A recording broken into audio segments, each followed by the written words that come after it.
So in the previous classes, what we have done, we have already covered lots of topics in your geomorphology.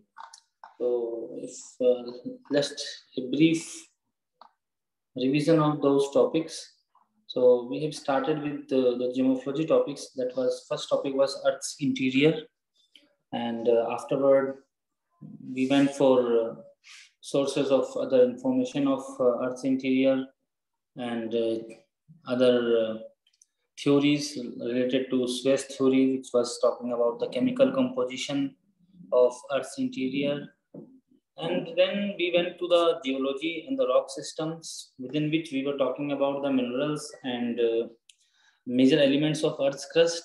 So these Earth's crust minerals were like feldspar, quartz, pyroxene, amphibole, mica, olivine. We all have done those minerals, and then we also looked into that what are the different characteristics of these rocks and these minerals, like physical characteristics of those rocks, the transparency of rocks, metallic minerals of the rocks, non-metallic minerals. All these things we have done. Then further we are looking at the rocks, particularly the aggregate of these minerals, which included like petrology, rocks and the related landforms, rocks and soils, different families of rocks, igneous, sedimentary, metamorphic rocks. All these we have done. And then we moved on to geomorphic processes. Within the geomorphic processes, we were looking at the two forces which were working over the surface of Earth and inside of Earth. That is also known as diastrophism. So we have covered diastrophism, which was talking about the exogenetic and endogenetic forces. And exogenetic and endogenetic were further then divided. Like endogenetic forces are those forces which were working inside the Earth, and the forces which are coming from inside the Earth. And these were including diastrophism, orogeny, epeirogeny, earthquakes, volcano, plate movements. All these things were related to the geomorphic processes. And later on, then we moved to exogenetic forces. The exogenetic forces were those forces which are working from the surface of the Earth. So the landforms that were developed due to these endogenetic forces were further get denuded and reduced to the base level by these different forces. So these were called as exogenetic forces. These exogenetic forces included denudation processes, weathering, mass wasting, erosion, transportation, deposition of different materials. All these things were covered.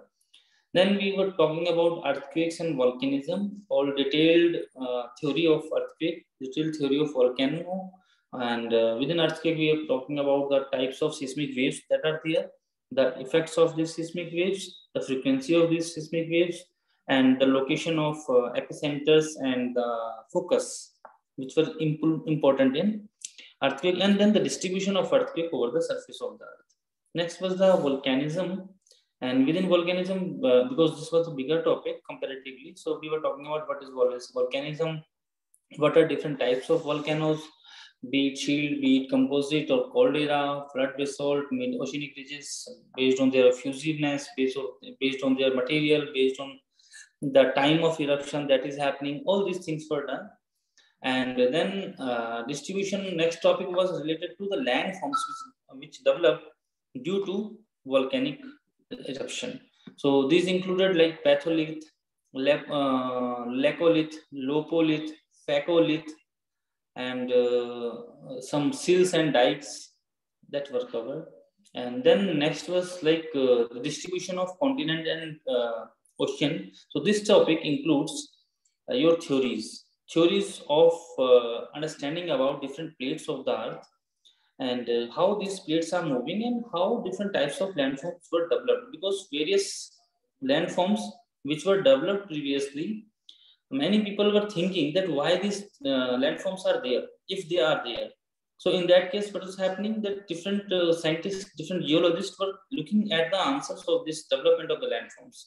So they specifically, first was the Alfred Wegener, when we have studied about the continental drift theory. So continental drift theory briefly describes about that the movement of plates of the lithospheric plates particularly. Because what was happening previously, people were thinking that the plate, the whole Earth was flat. Still, if you look at in some religions, particularly the religious beliefs which are there, often people think that the earth is a flat area, but earth is not a flat area. Earth is a sphere. And post-Greeks, within the, which includes Homer and Hesiod, other people, then when Eratosthenes came in 2nd BC, he measured the circumference of the earth, and also he asserted that no, earth is not a sphere, sorry, plate or a flat, rather earth is a sphere. So after that, different other scholars, they tried to map the earth, they tried to find out the latitudes, longitudes, and other parts of the earth's surface. So when continental drift theory came, so it was believed that the whole earth had only one ocean and one continent. The one ocean was only Panthalassa, and one continent was only their Pangaea. And in continental drift theory, Alfred Wegener particularly, he asserted that these continent, the whole sum of the continent, it break down, and it break down in different parts which are known as plates. So that was the basic important put within the theory of continental drift, which was later on like when he had provided different types of evidences. So many scientists, many scholars, they opposed continental drift theory that no, you are saying that these continents drifted, that okay, we accept that, but these continents drifted why? What was the reason? The evidences and the forces that you are talking are not that much powerful that they can drift the whole the plates of the continents. So later on, then, like in 1915, continental drift theory was propounded by Alfred Wegener, and it took like around 30-40 years for different other scholars to propound those theories. Within those periods, like from 1915 to 1960s, that was a huge time period. Within that, then different other theories came. One was seafloor spreading theory. So we have studied already. We have studied seafloor spreading theory. There was next one was the convectional current theory. So within the seafloor spreading theory, Arthur Holmes talking about that the seafloor is spreading, means the plates are moving, and this new continent developed due to the volcanic eruption that happens at the divergent plate boundary. That was the premise thing, and he is saying that the seafloor is spreading. It is moving like in this direction. If the divergent plate boundaries are moving in this direction, so within that, this volcano is coming and it is creating new continents. So that was the prime important part of your seafloor spreading theory. And after that, connecting with the your convectional current theory and seafloor spreading theory, plate tectonics theory was propounded. So this plate tectonic theory was a wholesome theory which talks about the movement of the plates, the causes or reasons behind the movement of the plate, and also it talks about the development of different landforms. It accurately provides information that why different types of landform have developed and why they have developed only in those places.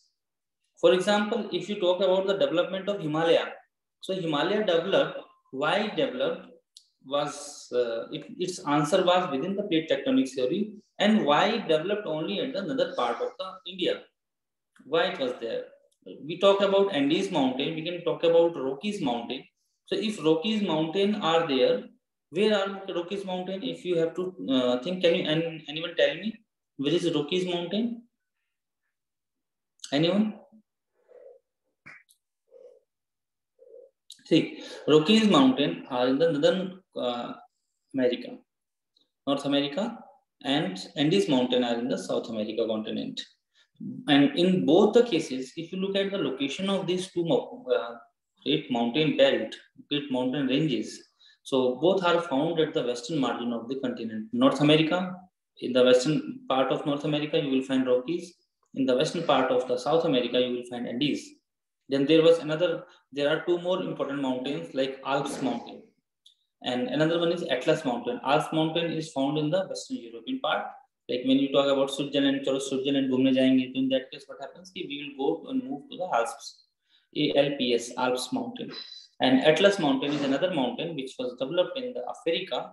And all these important mountains, why they have developed, so where they have developed, why that location is there, all these formations, all these answers of these landforms formation was found in continental drift theory, sorry, your plate tectonics theory. So today, in today's class, we are going to talk about the plate tectonics theory and all the previous information that was propounded by different scholars and we have studied in different topics will be in front of you, and you have to keep those points, those topics in your mind when we talk about plate tectonics theory. So this plate tectonics theory not only will include the theory in itself, rather it will also further, I will provide you details about the plate margins and the types of landforms which develop due to different plate margins. That is also very important part from the point of view of exam. So we will cover one by one all these topics. So let's start with the next topic, that is plate tectonics theory.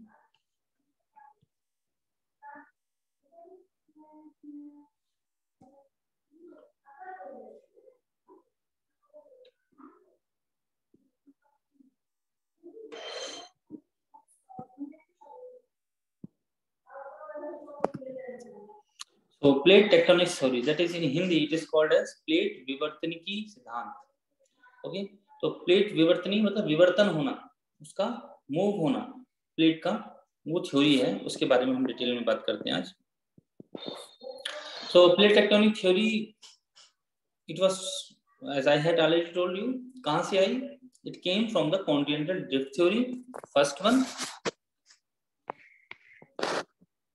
let me off the camera. I am closing my camera.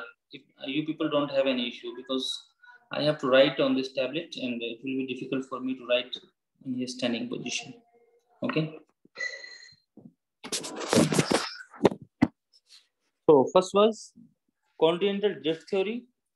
That was important behind the development of plate tectonics. Second one was convection theory. Convection current के बारे में हमने पीछे बात की थी जब हमने सी फ्लोर स्प्रेडिंग थ्योरी के बारे में बात की थी, तब हमने पढ़ा था उसके अंदर. और तीसरी थ्योरी थी theory of sea floor spreading. ये तीन जो सिद्धांत थे, इन तीनों सिद्धांतों के बेस पे plate tectonic theory was formulated. ये तब बनी.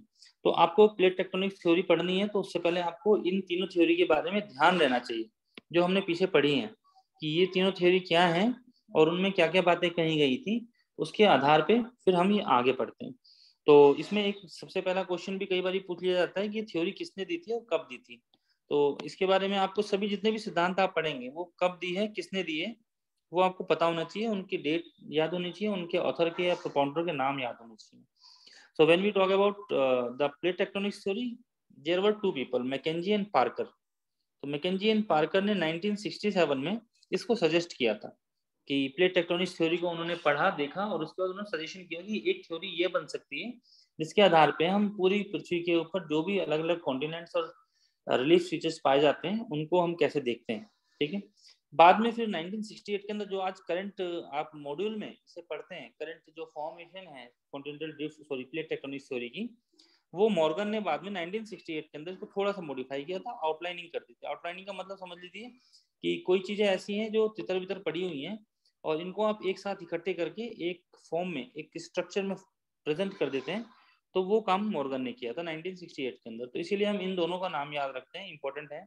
मैकेंजी और पार्कर का नाम भी याद रखेंगे और मॉर्गन का भी नाम याद रखेंगे. मॉर्गन ने आउटलाइनिंग की, मैकेंजी और पार्कर ने इसको सजेस्ट किया था. ठीक है.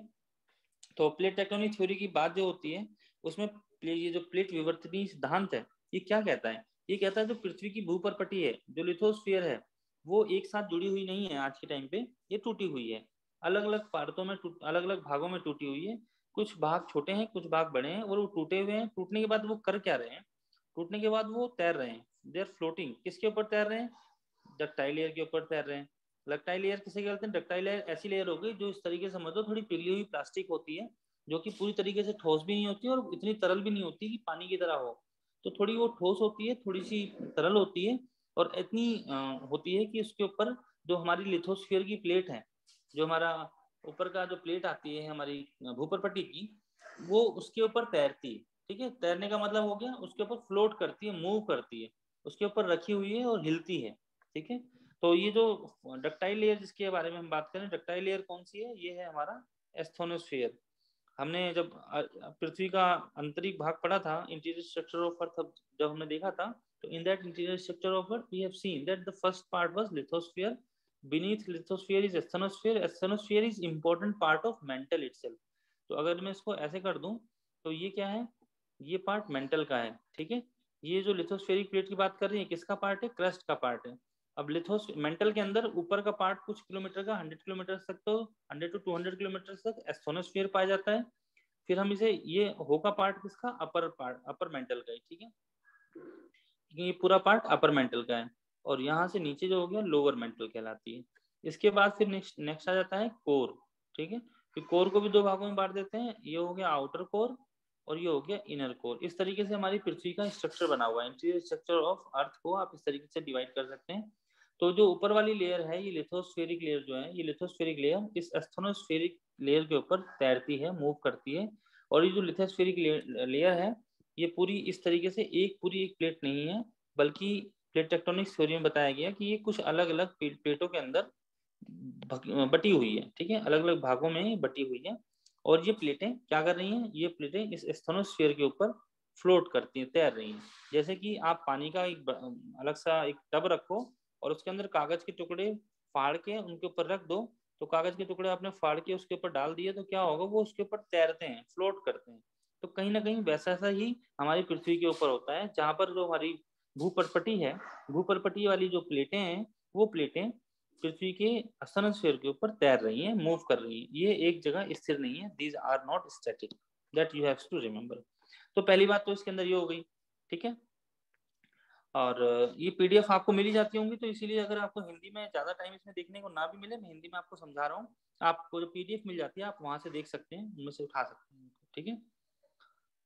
तो उसके बाद फिर बात जो होती है कि ये जो घूमती हैं, मूव करती हैं, फ्लोट करती हैं, तो किस आधार पे करती हैं, हॉरिजॉन्टल करती हैं। हॉरिजॉन्टल और वर्टिकल का मतलब क्या होता है, हॉरिजॉन्टल होता है जो क्षैतिज रूप से घूमती है, हॉरिजॉन्टल क्षैतिज, इस दिशा से इस दिशा में जाएगी या इस दिशा से इस दिशा में जाएगी, ये होता है हॉरिजॉन्टल मूवमेंट, ठीक है। और दूसरा होता है वर्टिकल, जिसे हम आपका ऊर्ध्वाकार बोलते हैं। उसका मतलब क्या होता है, वो होता है ऊपर और नीचे की तरफ, ठीक है, नीचे से ऊपर, ऊपर से नीचे, इस तरीके से इसको वर्टिकल बोलते हैं। बिल्डिंगें बनती हैं तो वर्टिकल बनती हैं, ठीक है। और जो कॉलोनियां बसती हैं तो हॉरिजॉन्टल बसती हैं। एक एक मंजिल या दो दो मंजिल की इमारतें बनी तो horizontal development of urban area हुआ। और जो वर्टिकल होता है तो उसको मतलब कि मल्टी स्टोरेज बिल्डिंग बन रही है, तो ऐसा समझ लो आप, ठीक है। तो जो हॉरिजॉन्टल एस्थेनोस्फीयर के ऊपर जो हमारी लिथोस्फीयर घूम रही है वो कैसे घूम रही है, हॉरिजॉन्टल रूप से घूम रही है, ठीक है। उत्तर पश्चिम, सॉरी, पूर्व पश्चिम या पश्चिम से पूर्व की तरफ इस तरीके से घूमती हैं, ठीक है। और जो ये हमारी भूपर्पटी है, लिथोस्फेरिक प्लेट है जो मेंटल के ऊपर तैर रही है, उसकी थिकनेस जो है, उसकी जो मोटाई है, वो मोटाई सब जगह पे एक समान नहीं है। एक समान कैसे होगी, जहां पर समुद्र है तो समुद्र के नीचे भी तो तलहटी होती है, तो जहां पर तलहटी होती है उस तलहटी के नीचे तो जमीन हो गई, तो तलहटी जमीन है, तो वहां पर क्योंकि गहराई ज्यादा हो गई तो वहां पर उसकी थिकनेस, मोटाई जो होती है वो पतली होगी, कम होगी, ठीक है। और जहां पर पर्वत है, जैसे कि माउंट एवरेस्ट हो गया, एंडीज पर्वत हो गया, आपका रोकीज पर्वत हो गया, या और भी कोई बड़े पर्वत हैं, वहां पर तो जब काफी ऊंचाई तक हो गए, तो वहां पर भूपर्पटी की ऊंचाई कितनी होगी, जो थिकनेस होगी, मोटाई कितनी होगी, ज्यादा होगी मोटाई, है ना। तो इसीलिए ये लिखा हुआ है यहाँ पर भी, आप देखें कि 5 से 100 किलोमीटर की मोटाई के पार्ट अलग अलग पाए जाते हैं, ठीक है। तो ओशन वाला जो है वो 5 से 100 किलोमीटर की मोटाई वाला रहेगा, और जो कॉन्टिनेंटल एरिया है वो लगभग लगभग 200 किलोमीटर की मोटाई वाला क्षेत्र रहता है, ठीक है। अब उसके अंदर, अब दूसरी बात, एक एक जो इसमें टॉपिक है वो समझते चले जाओ, पॉइंट इसके सारे समझते चले जाओ, ठीक है।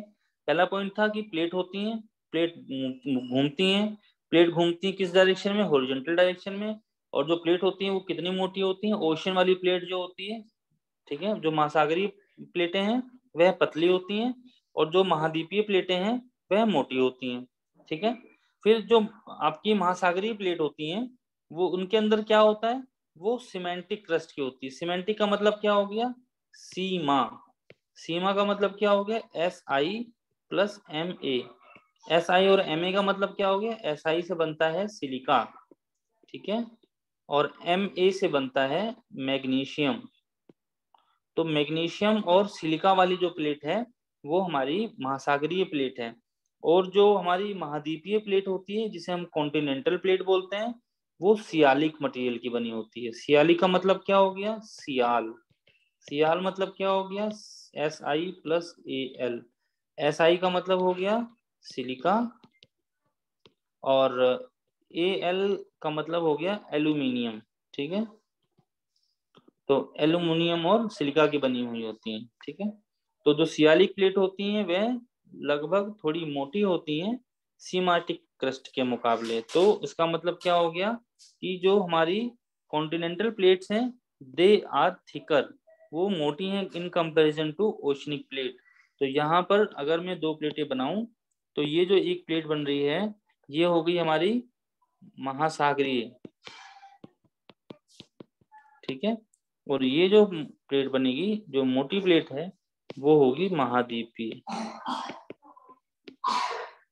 ठीक है, तो महासागरीय प्लेट पतली होती है, महाद्वीपीय प्लेट मोटी होती है, और यही कारण है। लेकिन इसमें अभी हम आगे देखेंगे कि जो महासागरीय प्लेट है ये भले ही पतली है, ठीक है, ये मोटी है, लेकिन जो महासागरीय प्लेट है उसका घनत्व ज्यादा होता है, घनत्व ज्यादा, इसका घनत्व कम। क्यों ऐसा है?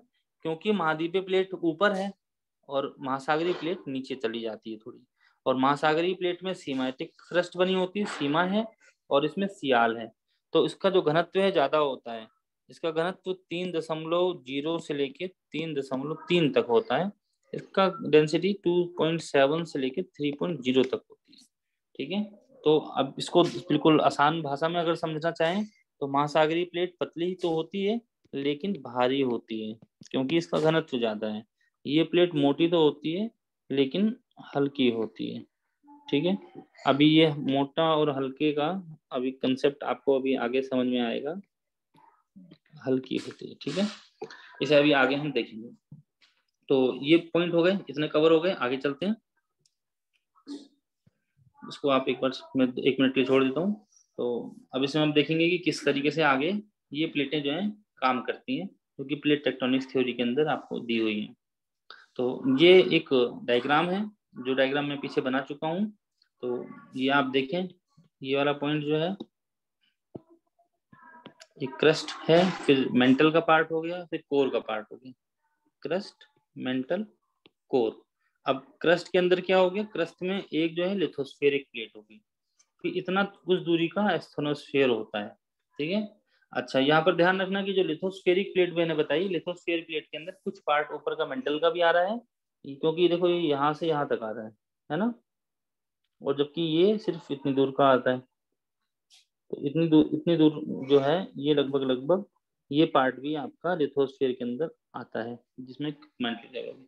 तो उसके नीचे एस्थेनोस्फीयर आता है। ये जो पार्ट है एस्थेनोस्फीयर का यही है डक्टाइल, जो मैंने आपको बताया था कि थोड़ा सा लचीला है। डक्टाइल का मतलब क्या होता है? लचीला। ठीक है, तो ये लचीला पार्ट है इसका, और इस लचीले पार्ट के ऊपर क्या होता है? ये जो लिथोस्फीयर है ये तैरती है। फिर मेंटल हो गया, कोर हो गया, मेंटल के अंदर दो पार्ट हो गए, और आउटर कोर, इनर कोर हो गया। यहाँ जो इस डायग्राम है इसमें सीस्मिक वेव्स भी दिखाई हुई है आपको, आपकी भूकंपीय तरंगे होती हैं उनके बारे में बात की गई है। तो इसमें दिखाया हुआ है कि कैसे ये जो पी वेव है ये देखो इस तरीके से घूमती हुई पहले क्रस्ट में आई, फिर ये मेंटल में आई, और जब यह कोर में आनी हुई तो इसकी दिशा चेंज हुई, स्पीड कम हुई क्योंकि लिक्विड पार्ट था, और फिर यहाँ से फिर बाहर निकलती हुई चली गई सॉलिड से होती हुई। तो इस तरीके से ये घूमती हैं, मूव करती हैं, और ये पूरी प्लेटें हमारी पूरी पृथ्वी का आंतरिक भाग दिखाया हुआ है इस इतनी दूरी के अंदर। तो ये इनर कोर है, ये आउटर कोर है, एंड उसके बाद जो है फिर आपका मेंटल आ जाता है। ठीक है, और फिर आपका क्रस्ट आ जाता है। ठीक है, अब इसके बाद हम नेक्स्ट चलेंगे, आगे चलते हैं। तो हमने पीछे बात की थी कि प्लेट्स होती हैं, आपकी महासागरीय प्लेट भी होती हैं, ओशनिक प्लेट्स होती हैं, लिथोस्फेरिक और कॉन्टिनेंटल प्लेट्स होती हैं। ठीक है, महाद्वीपीय प्लेट होती हैं। तो ये जो प्लेटें हैं इनको हम क्या बोल देते हैं? Lithospheric plates. इनको हिंदी में क्या बोल देते हैं आप? टेक्टोनिक प्लेट्स या वो परपटी वाली प्लेट्स, ठीक है। तो ये जो प्लेट है ये सारी एक समान नहीं है। दूसरी चीज, ठीक है, कुछ प्लेट छोटी हैं, कुछ प्लेट बड़ी हैं। तो ये सारी प्लेटें छोटी और बड़ी प्लेटों में बटी हुई हैं। जैसे कि एक आपकी महाद्वीपीय प्लेट है, उसका नाम है अरेबियन प्लेट, ठीक है। और एक प्लेट है ओशनिक प्लेट, महासागरीय प्लेट, जिसका नाम है पैसिफिक प्लेट, ठीक है। तो इनमें छोटी और बड़ी दोनों होती हैं। कुछ प्लेटें ऐसी भी हैं जो कि महाद्वीपीय भी हैं और महासागरीय भी हैं। कुछ कुछ पार्ट, कुछ उनका भाग महाद्वीपीय है, कुछ भाग उनका महासागरीय है, ठीक है। जैसे कि हमारा इंडो गैंग ऑस्ट्रेलियन प्लेट आता है, ठीक है। बस ये मुझे 2 मिनट दीजिए।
यस।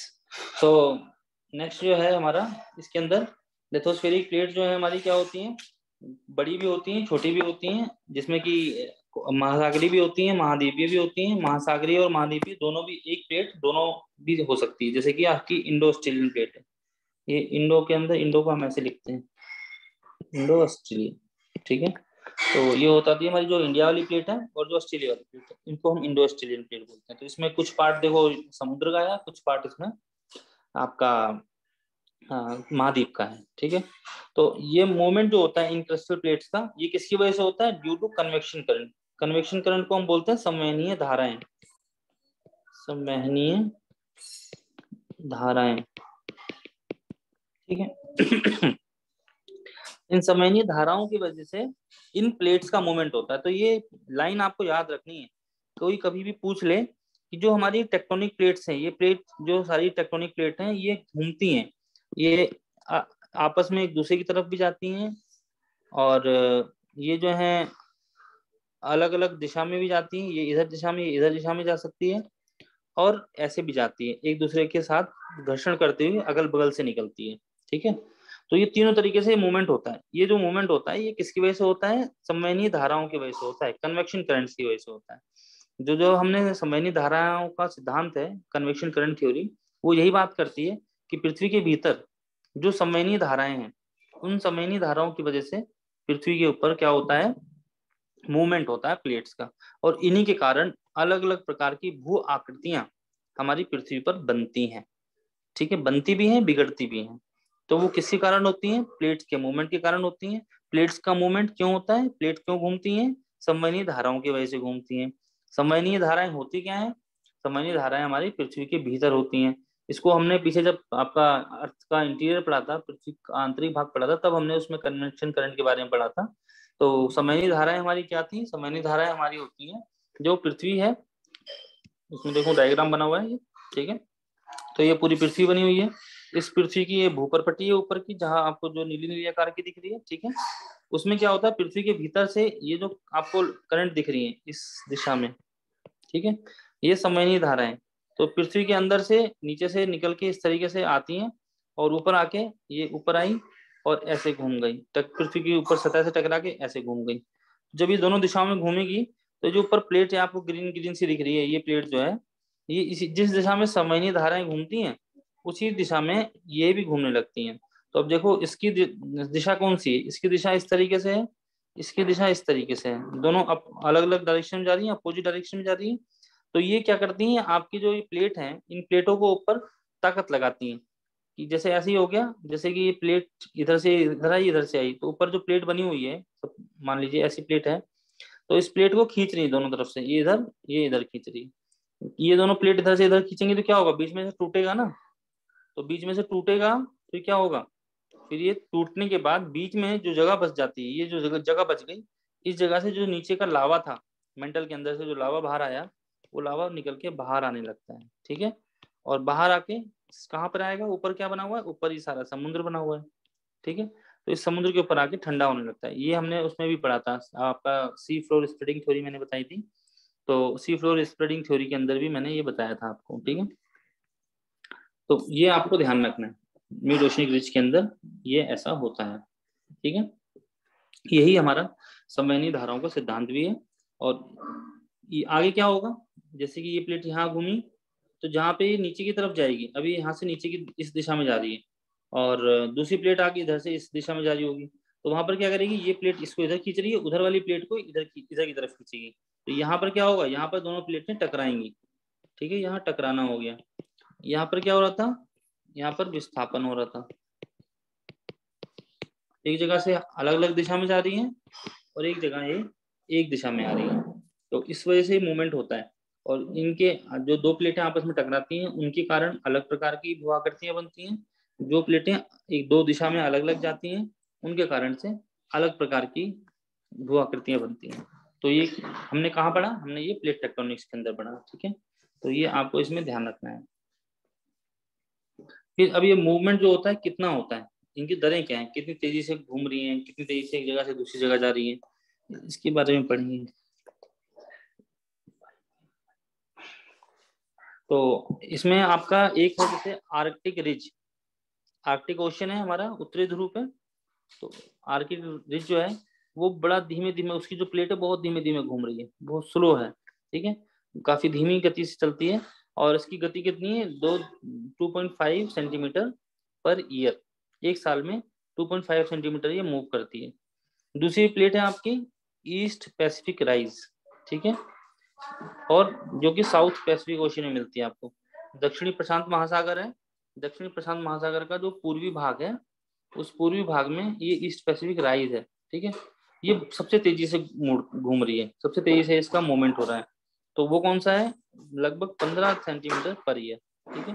तो इस तरीके से ये दोनों प्लेटें, कई प्लेटें, सबका प्लेट का रेट जो है, दर जो है घूमने की, वो अलग अलग है, ठीक है, कोई तेज है कोई धीमी है, लेकिन इस तरीके से घूम रही है। तो अब हम देखेंगे कि कौन कितनी प्लेटें हैं। इसमें दो तरीके की प्लेटें होती हैं, एक होती है मेजर जो मैंने आपको पहले बताया था अभी, और दूसरी होती है माइनर। तो बड़ी प्लेटें और छोटी प्लेटें, तो बड़ी प्लेटें कौन कौन सी हैं, 7 ऐसी बड़ी प्लेटें हैं हमारे पूरे कॉन्टिनेंट के अंदर देखने को मिलती हैं। एक है अंटार्कटिका, और उसके आसपास का जो समुद्र है उसको मिला के अंटार्कटिका प्लेट बनती है। दूसरी प्लेट है नॉर्थ अमेरिका प्लेट, ठीक है, आपका तीसरी प्लेट है साउथ अमेरिका प्लेट, दक्षिणी अमेरिका, उत्तरी अमेरिका, और फिर आता है प्रशांत महासागर की प्लेट, ठीक है, और प्रशांत महासागर के बाद फिर आता है इंडिया ऑस्ट्रेलिया न्यूजीलैंड प्लेट, पूरे इसमें समुद्र भी है और आपका महाद्वीप भी है, ठीक है। उसके बाद आता है Africa with eastern Atlantic floor, ठीक है, ईस्टर्न अटलांटिक फ्लोर जो आपका अटलांटिक ओशन है उसमें उसका जो पार्ट जुड़ा हुआ है, और अफ्रीका का जो पार्ट है, इन दोनों को मिला के ये आपका अफ्रीका और ईस्टर्न फ्लोर बना हुआ है। फिर आता है यूरेशिया और उसके आसपास के प्लेट, यूरोप और एशिया को मिला के यूरेशिया बना हुआ है, तो वो यूरेशियन प्लेट कहलाता है, ठीक है। उसके बाद फिर आता है हमारा माइनर प्लेट, ये जो छोटी छोटी प्लेटें, अब ये छोटी प्लेटें सिर्फ 11 नहीं है, ये और भी कई सारी हैं, लेकिन इनमें से कुछ मुख्य जो है 11, उनके बारे में हम यहाँ देखेंगे, ठीक है। तो मुख्य जो 11 हैं वो हैं आपकी कोकोस प्लेट है, और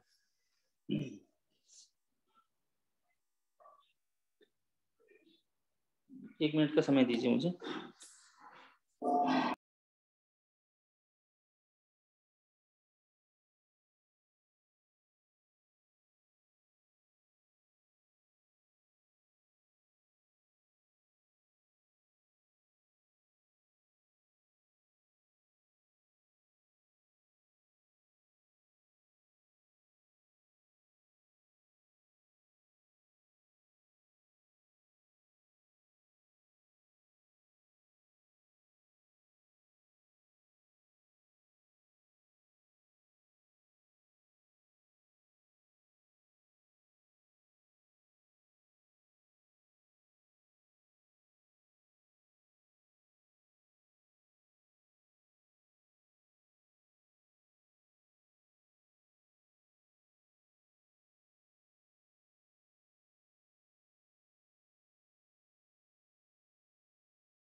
तो इसमें कोकोस प्लेट हो गई, इनकी प्लेट ये है कहाँ कहाँ पे, आपको ये भी ध्यान रखना है।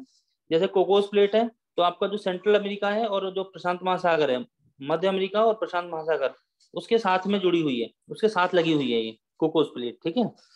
और दूसरी आती है नाजका प्लेट। नाजका प्लेट जो है ये भी काफी महत्वपूर्ण है, जो कि दक्षिणी अमेरिका और प्रशांत महासागर है उनके बीच में है, ठीक है। ये तो ऐसे है, ये प्रशांत महासागर वाली प्लेट हो गई, पैसिफिक प्लेट बोल देते हैं इसको, ठीक है। ये आपका उत्तरी अमेरिका हो गया, ये भी प्रशांत महासागर काफी बड़ा है, तो प्रशांत महासागर यहाँ पे भी है, पैसिफिक ओशियन ओशियन जो है, ठीक है ना। ये आपका फिर नीचे अमेरिका बना हुआ है, ठीक है, नीचे दक्षिण अमेरिका आ जाता है। तो यहाँ पर जो प्लेट आएगी, ये एक प्लेट आ जाएगी, ठीक है, यहाँ पर, ठीक है। ये छोटी प्लेट है, अभी बड़ी इसमें दिख रही है, मैं दिखा दूंगा आपको। और ये नाजका प्लेट हो गई, ठीक है। और एक प्लेट आती है जुआन दी फूका, यहाँ पर आती है, जो जुआन दी फूका प्लेट हो जाती है। यहाँ पर एक कोकोस प्लेट होती है, और यहाँ पर आ जाती है आपके नीचे ये नाजका प्लेट, ठीक है। तो इस तरीके से बीच में बसी हुई है, तो इसीलिए इनकी डायरेक्शन इस तरीके से दिया हुआ है। ये आपकी जुआन दी फूका प्लेट, कोकोस, नाजका, जुआन दी फूका प्लेट, ठीक है। ये 3 प्लेटें। और इसके अलावा फिर आपकी अरेबियन प्लेट हो गई, जो कि आपका सऊदी अरब वाला जो पूरा एरिया है, एक काफी बड़ा सा लैंड मास है, अरेबियन पेनिसुला जिसे हम बोलते हैं, अरेबियन प्रायद्वीप। तो वो जो है वो अरेबियन प्लेट कहलाता है। फिर फिलीपीन प्लेट आती है, जो आपका दक्षिण पूर्वी एशिया है, साउथ ईस्ट एशियन कंट्रीज जो है, तो वहां पर जो है पूरा एशियाटिक प्लेट और पैसिफिक प्लेट के साथ लगी हुई प्लेट जो है, ये फिलीपींस प्लेट कहलाती है। फिलीपींस हो गया, आपने इंडोनेशिया देखा हुआ है ना, ये सारे जो कंट्रीज हैं इनके पास की जो प्लेट है वो कहलाती है। कैरोलिन प्लेट आती है, जो कि फिलीपींस और इंडिया के बीच में प्लेट आती है, ठीक है, कैरोलिन बोलते हैं। फूजी प्लेट है, ऑस्ट्रेलिया का जो उत्तर पूर्वी क्षेत्र है वहां पर फूजी प्लेट है। टर्की वाला क्षेत्र जो है उसको टर्की प्लेट बोलते हैं। एशियन प्लेट बोल देते हैं, जो भी भूमध्य सागर का पूरा क्षेत्र है, मेडिटेरेनियन रीजन, उसको एशियन प्लेट बोलते हैं। फिर कैरिबियन प्लेट आता है, जो कि आपका ये नॉर्थ अमेरिका साउथ हो गई, यहाँ पर कैरिबियन प्लेट आ जाएगी, ठीक है। फिर जुआन दी फूका हो गया, ये नॉर्थ अमेरिका के पास, और फिर ईरानियन प्लेट हो गया। ये काफी मेन प्लेट्स हैं, बड़ी बड़ी, मतलब छोटी प्लेट्स में भी मेन प्लेट्स हैं, जो उनको मैंने आपको बता दिया। आप इसका मैप देखेंगे तो आपको और समझ में आएगा थोड़ा सा। ये पूरा आपके सामने मैप है सारी प्लेट्स का, इन्हें ध्यान से देख सकते हो। और इनके साथ एरो लगे हुए हैं, ठीक है, तीर के निशान बने हुए हैं, वो तीर के निशान बता रहे हैं कि कौन सी प्लेट किस दिशा में घूम रही है। तो ये भी आपको ध्यान रखना है, ठीक है। इसमें आप थोड़ा सा पढ़िए इनको, देखिए एक बार कौन कौन सी प्लेट्स कहाँ कहाँ पे हैं, तो मस्तिष्क में बिठाइए, और उनकी डायरेक्शन भी देखिए कौन सी किस दिशा में जा रही है।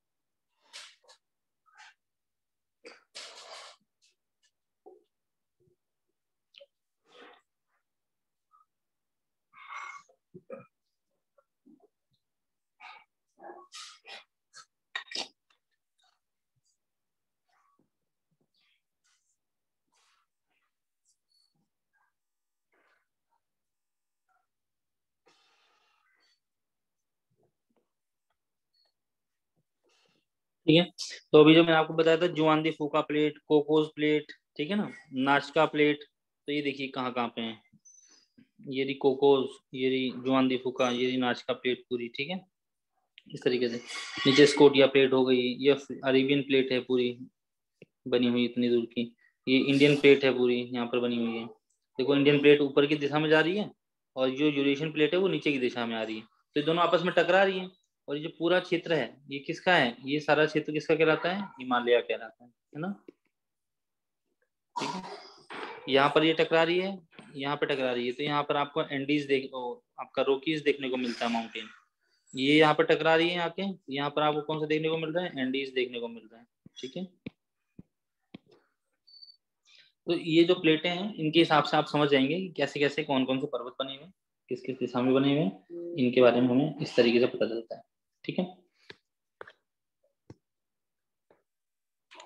तो काफी ज्यादा प्लेट्स छोटी छोटी हैं जो अभी हमने इसके अंदर नहीं डाली हैं, ठीक है।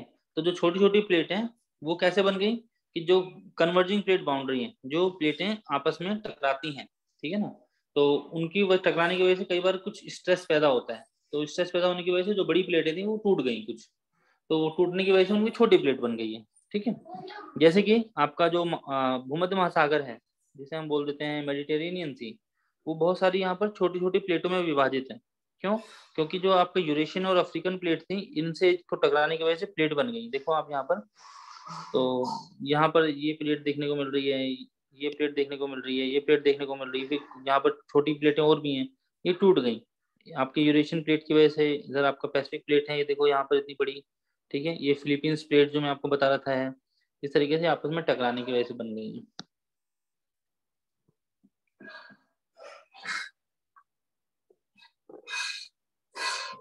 तो यहाँ पर ये आपको दिखाया हुआ है डायग्राम, ये किस तरीके से अलग अलग जो कॉन्टिनेंट्स थे किस दिशा में थे पहले, और फिर कैसे ये बढ़ के अलग अलग हो गए, ठीक है। तो उनके बारे में बात की गई है। तो सबसे पहले आपको ये दिखाया हुआ है कि यहाँ पर कैसा था, ये पेंजिया था। सब देखो बहुत सारे छोटे छोटे जो महाद्वीप है ऐसे बटे हुए थे। फिर दूसरी स्टेज आई, यहाँ पर थोड़ा सा और विभाजन इस तरीके का हुआ। फिर सॉरी दूसरी स्टेज ये आई, फिर तीसरी स्टेज यहाँ पर ज्यादा विभाजन हुआ, फिर चौथी स्टेज आई, फिर पांचवी स्टेज आ गई। तो आज जो है हमें इस तरीके का मैप देखने को मिलता है। तो आज ये जो अभी की स्थिति है वो इस तरीके से है, और कई हजार साल पहले, वो कई हजार साल बाद हो सकता है कि ये जो स्थिति आज है ये ऐसी ना रहे, जो देश हैं वो दूर हो जाएं और कुछ देश पास आ जाएं, ये होने का पूरा पूरा चांस है। क्यों? क्योंकि हमारी प्लेट्स जो हैं आज भी मूव करती हैं, आज भी वो घूम रही हैं, एक जगह से दूसरी जगह पे मूव करती हैं, ठीक। अब यहाँ पर आपको हमने पहले भी पढ़ा था, हमने भूकंप के बारे में पढ़ा था, हमने ज्वालामुखी के बारे में पढ़ा था। तो ज्वालामुखी और भूकंप के बारे में जब हमने पढ़ा था तो वहां पर ये लाइन जो है, ये वर्ड काफी बार आया था, रिंग ऑफ फायर, ठीक है। तो रिंग ऑफ फायर क्या है? ये आग की अंगूठी है एक तरीके से, ये अंगूठी की तरह आकार का बन जाता है ये पूरा। अगर आप देखो तो ये इस तरीके से मूव करके पूरा ये एक, इसको मिला दो अगर ऐसे तो ये अंगूठी बन गई गोल, ठीक है। पूरी गोल नहीं है लेकिन थोड़ी थोड़ी इस तरीके से बनी हुई होती है। और इसके चारों तरफ ये इधर का जो देखो ये सारा कॉन्टिनेंट है, इधर का सारे कॉन्टिनेंट है, इनके बिल्कुल किनारे पे सारी बनी हुई है, ठीक है। तो ये सारी क्यों बनी हुई है? क्योंकि जो बीच में है ये जो पैसिफिक प्लेट है, ये सारी पूरी इतनी बड़ी जो प्लेट है, ये पूरी प्लेट जो है ये पैसिफिक प्लेट कहलाती है, ठीक है। तो ये पैसिफिक प्लेट क्या हो रही है? इससे भी टकरा रही है, इससे भी टकरा रही है, इससे भी टकरा रही है, इससे भी टकरा रही है, हर तरफ से इसका टकराना चल रहा है। तो जहां जहां भी है वहां पर कौन सी बाउंड्री बन रही है? कन्वर्जेंट प्लेट बाउंड्री बन रही है, ठीक है। तो कन्वर्जेंट का मतलब हो गया आपस में जो मिलती है आके, ठीक है, वो कन्वर्जेंट प्लेट बाउंड्री कहलाती है। तो ये कन्वर्जेंट प्लेट बाउंड्री के ऊपर क्या हो रहा है? यहाँ पर जहां जहां भी मिलेगी टकराएगी, वहां पर ज्वालामुखी काफी तेजी से आएंगे और वहां पर भूकंप भी काफी ज्यादा तेजी से आएंगे, ठीक है। तो आपको इस बात का भी ध्यान रखना है, कन्वर्जेंट बाउंड्री और डाइवर्जेंट प्लेट बाउंड्री, इनका जब ध्यान रखेंगे तो फिर आपको जब ये एग्जाम में कहीं क्वेश्चन आ गया तो आप उनके बारे में जरूर लिख सकते हैं, ठीक है। तो कन्वर्जेंट कैसी होती है, डाइवर्जेंट कैसी होती है, उनके बारे में भी हम और बाकी डिटेल में पढ़ेंगे कि ये दोनों किस किस तरीके से काम करती है, ठीक है।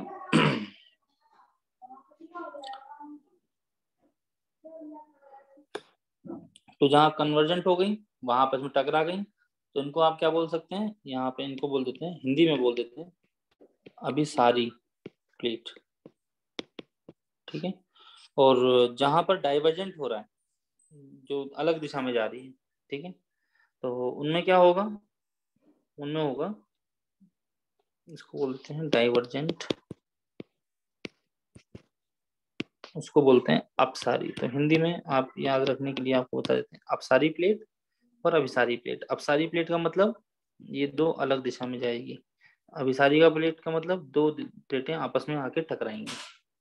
तो ये अभिसारी और अपसारी का थोड़ा सा आप इनके बारे में ध्यान रखिएगा। अब हम बात करेंगे इंटरेक्शन ऑफ प्लेट्स की, आपस में टकराती हैं या आपस से एक दूसरे से दूर जाती हैं, और उसकी वजह से कई तरीके के अलग अलग प्रकार के भू आकृति वाले आपके लैंड फॉर्म्स बनाती हैं, ठीक है। तो कैसी कैसी भू आकृतियां बनती हैं उससे, कुछ का उदाहरण दिया हुआ है। फोल्ड एंड ब्लॉक माउंटेन, ठीक है, वलत पर्वत बन जाते हैं, ब्लॉक पर्वत बनते हैं। मिड ओशनिक रिजेस, मध्य सागरीय कटक, ठीक है। ट्रेंचेस बनती हैं जिन्हें हम गर्त भी बोलते हैं, खाई भी बोलते हैं। ज्वालामुखी, भूकंप, ये सब किसकी वजह से हो रहा है? ये जो प्लेटें हैं हमारी, ये जो आपस में इनका एक दूसरे के साथ संबंध है, चाहे वो अभिसारी का हो चाहे अपसारी का हो, तो वो मिल रही हैं, आपस में टकरा रही हैं, इस वजह से है ये, ठीक है। हाँ, तो ये तीन प्रकार की प्लेटें होती हैं। कंस्ट्रक्टिव प्लेट, कंस्ट्रक्टिव का मतलब क्या होता है? रचनात्मक। डिस्ट्रक्टिव का मतलब क्या होता है? जो आपकी प्लेटें विनाशकारी होती है, विनाशकारी यहाँ पर आएगी, विनाशकारी,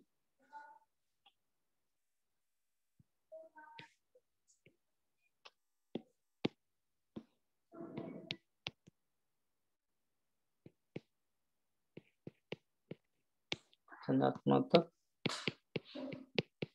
विनाशकारी, ठीक है। और ये होती है कंजर्वेटिव, ठीक है। तो कंजर्वेटिव का क्या हो गया, रूढ़िवादी इसमें नहीं बोलेंगे इसको हम, इसको बोल देते हैं कि ये कंजर्वेटिव नहीं है, मतलब कि जो आपस में टकराती नहीं है पर एक दूसरे के साथ घर्षण करती है, ठीक है। तो घर्षण करती है तो उसकी वजह से क्या होता है, वहां पर दरारें पड़ती हैं, इसको हम बोल देते हैं संरक्षी प्लेट।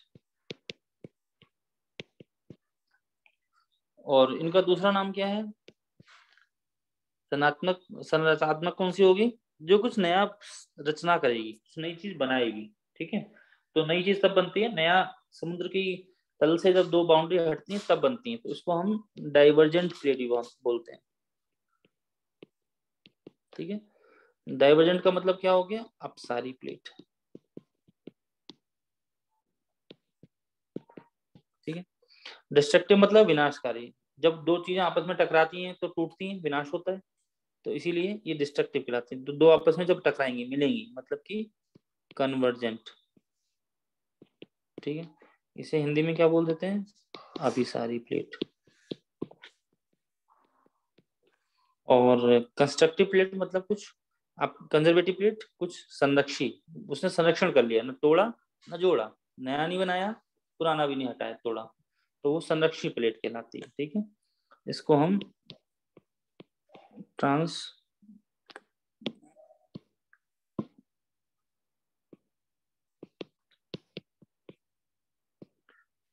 ट्रांसफॉर्म प्लेट बाउंड्री बोलते हैं, संरक्षी प्लेट। ये तीनों प्रकार की प्लेटें हैं, इनको आपको याद होनी चाहिए, ये क्या करती हैं, इन प्लेटों में क्या होता है, ये किस वजह से ऐसी प्लेटें हैं, और इनके कारण कौन से अलग अलग प्रकार की भू आकृतियां बनती है, ठीक है। तो पहली प्रकार की प्लेट है आपकी कंस्ट्रक्टिव प्लेट, मतलब कि संरचनात्मक प्लेट, मतलब कि अब अपसारी प्लेट, ठीक है। अब आप याद रखेंगे इसका नाम,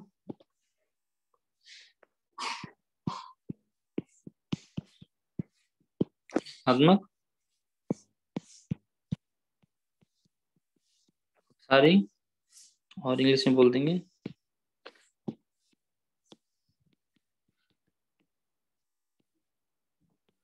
डाइवर्जेंट, ठीक है।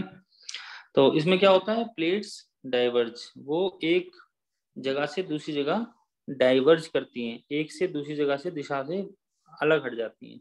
ये जो आपके सामने डायग्राम है, इसमें क्या हो रहा है कि इसमें दोनों प्लेटें हैं और दोनों प्लेटें दो अलग अलग दिशा में जा रही हैं, दो अलग दिशा में जाती हैं, तो बीच में टूट जाती हैं, टूटने के बाद जगह खाली हो जाती है, ठीक है।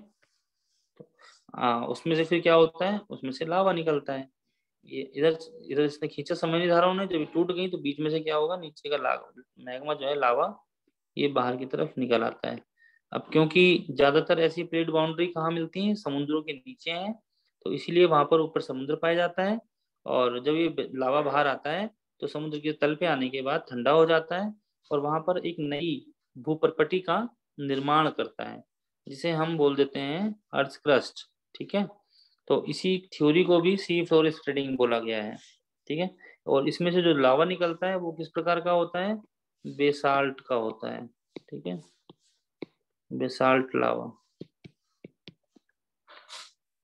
तो आपके जो मध्य सागरीय कटक हैं, मिड ओशनिक रिजेस जो बोलते हैं, जिसमें कि सबसे बड़ी मिड ओशनिक रिज है हमारी मिड अटलांटिक रिज, ठीक है। मिड अटलांटिक कटक जो है वो इसी के इस तरीके की बाउंड्री के कारण ही बनते हैं। सारे जो मध्य सागरीय कटक आपको देखने को मिलेंगे वो आपको इसी तरीके की बाउंड्री से देखने को मिलेंगे, जहां पर प्लेटें आपस में एक दूसरे से दूर जा रही हैं, ठीक है।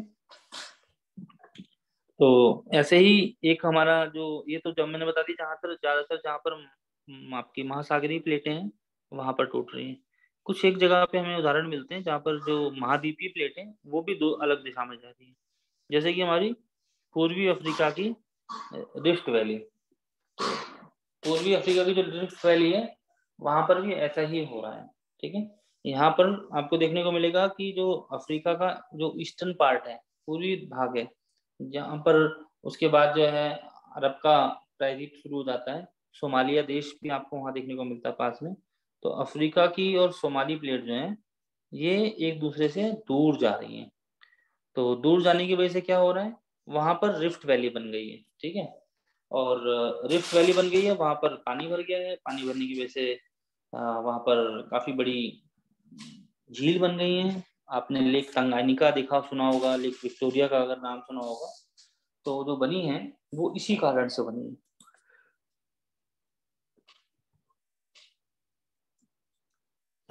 तो दूसरी आती है डाइवर्जेंट प्लेट बाउंड्री, ठीक है। डाइवर्जेंट प्लेट बाउंड्री के अंदर अर्थ की क्रस्ट का फॉर्मेशन होता है, पृथ्वी की भूप्रकृति का निर्माण होता है, और इस निर्माण के होने की वजह से ही इसका नाम हमने क्या दिया है, संरचनात्मक, ठीक है। और यहाँ से ही किससे बन रही है रचना, किसकी हो रही है, जो नीचे से लावा निकल के बाहर आ रहा है उससे, वो ठंडा होने के बाद बन रहा है।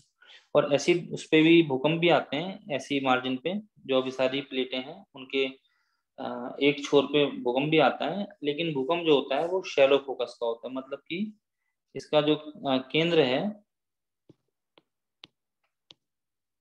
वह ज्यादा गहरा नहीं होता, ठीक है, कम गहरा होता है। तो focus is not deep, focus is shallow.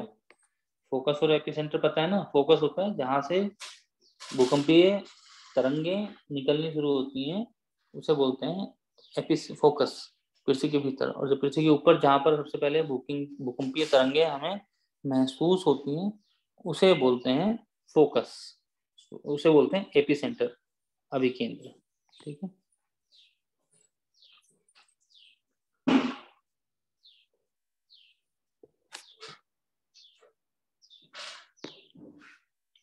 तो हम बात कर रहे थे रिफ्ट वैली की, ठीक है।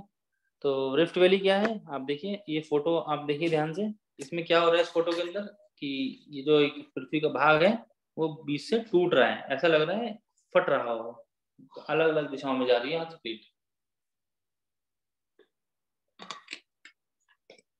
तो जो रिफ्ट वैली होती है इसको हिंदी में भी रिफ्ट घाटी कहते हैं, ठीक है।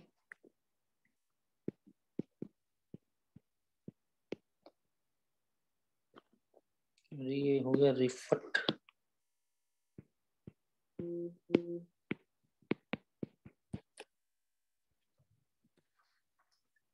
वेटिंग उतनी है, ठीक है। तो जो रिफ्ट घाटी है उसमें क्या हो रहा है, ये एक लो लैंड रीजन होता है, थोड़ा सा नीचे झुका हुआ, देखो यहाँ पर घाटी बन रही है ना, खाई दिख रही है। तो हिंदी में अगर हम बोलें तो इसको ऐसे कह सकते हो कि ये एक ऐसा स्थल रूप है जिसका निर्माण विवर्तनी की हलचल के परिणाम स्वरूप होने वाले भ्रंशन के कारण होता है। हमने पीछे पढ़ा था ना वलन और भ्रंश, ठीक है ना। तो भ्रंशन मतलब इंग्लिश में बोलते हैं फॉल्टिंग, ठीक है। तो फॉल्टिंग की वजह से ये भ्रंश घाटी बन गई है, ठीक है। इसको रिफ्ट वैली बोलते हैं, और एक नाम इसका जो मिल जाता है वो इसी वजह से मिल जाता है क्योंकि भ्रंशन होता है, तो इसको हम भ्रंश घाटी भी बोल देते हैं, ठीक है। तो ये जो है आपके जमीन पे भी मिलती हैं, और समुद्र की जो तलहटी है वहां पर भी इस तरीके के भ्रंश देखने को मिलते हैं, जहां पर हमारा समुद्र की जो सतह है वह फैल रही है, सी फ्लोर स्प्रेड हो रहा है, ठीक है। अब ये ध्यान रखना कि जो ये भ्रंश वाली घाटी है ये किससे अलग होती हैं, जो नदियां घाटियां बनाती हैं या जो हिमनद घाटी बनाता है उनकी घाटियों से ये अलग घाटी है। क्योंकि जो हिमनद घाटी बना रहा है या जो नदी घाटी बनाती है वो किसके कारण बनाती है, वह अपर्दन के कारण बनाती है, वो अपर्दन कर देती, काट देती है उसको, क्षेत्र को वहां से, उसको इरोजन करती है, उसका अपर्दन करती है, और इसकी वजह से वहां पे घाटी बन जाती है।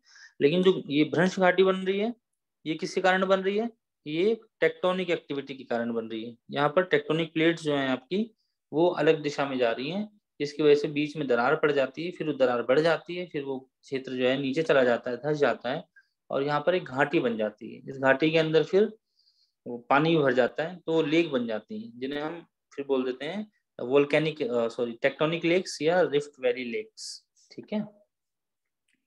तो ये किसके कारण हो रही है, कौन सी बाउंड्री के कारण हो रही है, ये रचनात्मक प्लेट की सीमाएं जो है उन रचनात्मक प्लेट की सीमाओं के कारण हो रही है, डाइवर्जेंट प्लेट बाउंड्री के कारण हो रही है, अपसारी प्लेट के कारण हो रही है।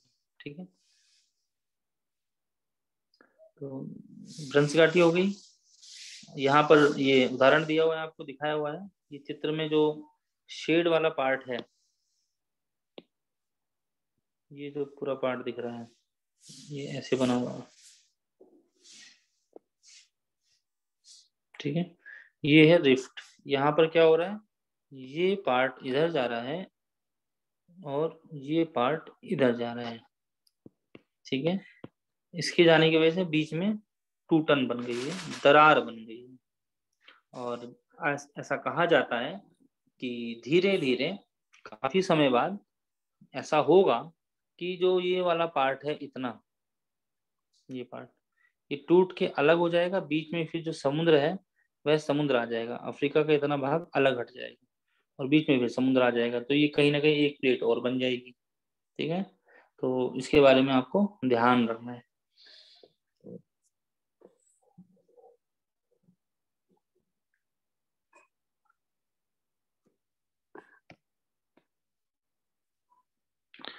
यहाँ प्लेटों के नाम दिखाए हुए हैं कि कौन कौन सी प्लेट अलग अलग दिशा में जा रही है।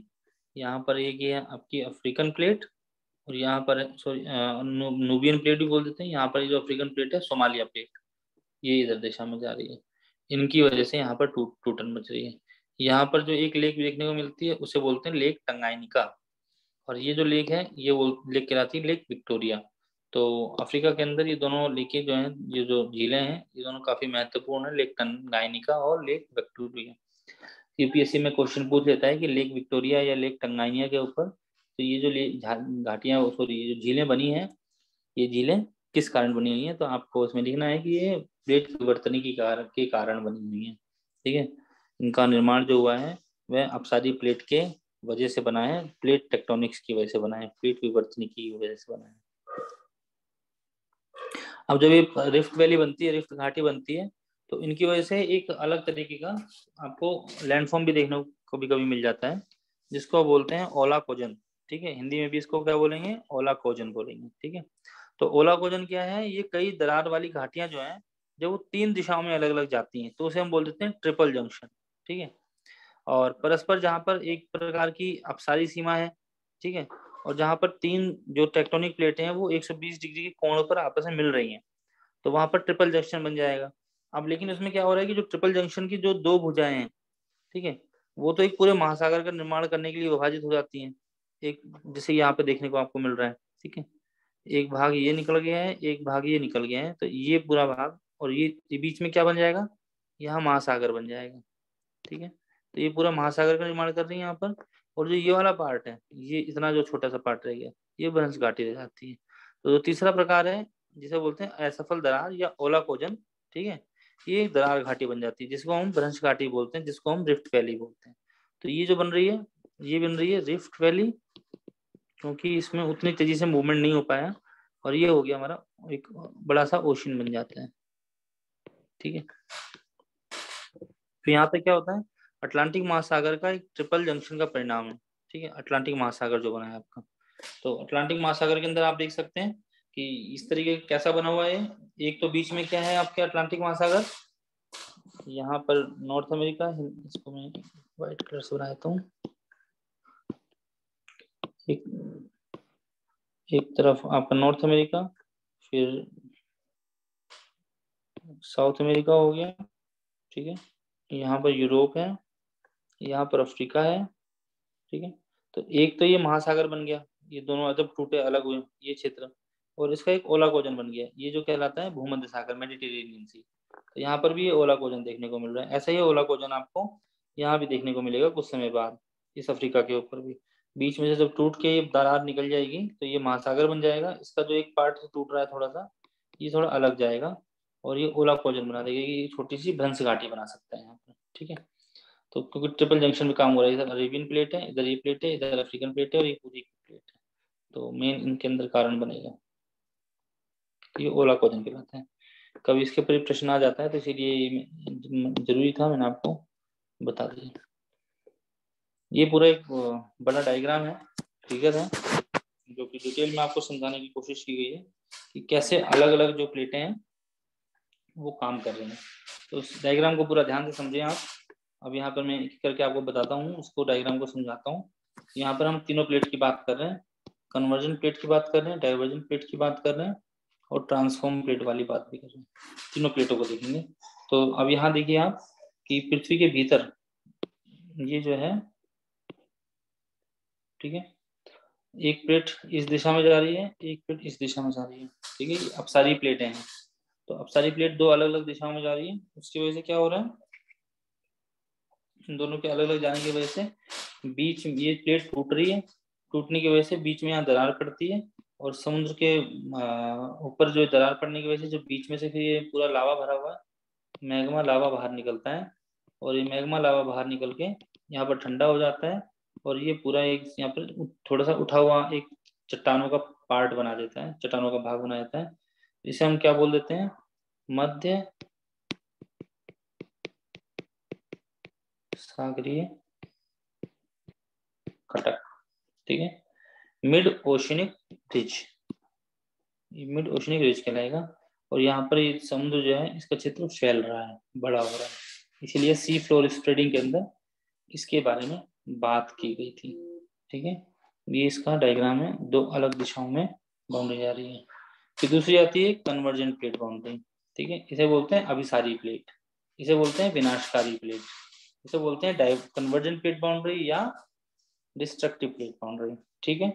तो यहाँ पर अब देखिए, यहाँ पर क्या हो रहा है, ये प्लेट इस दिशा में जा रही थी, ये प्लेट इस दिशा में गई और ये प्लेट इस दिशा में आ रही थी।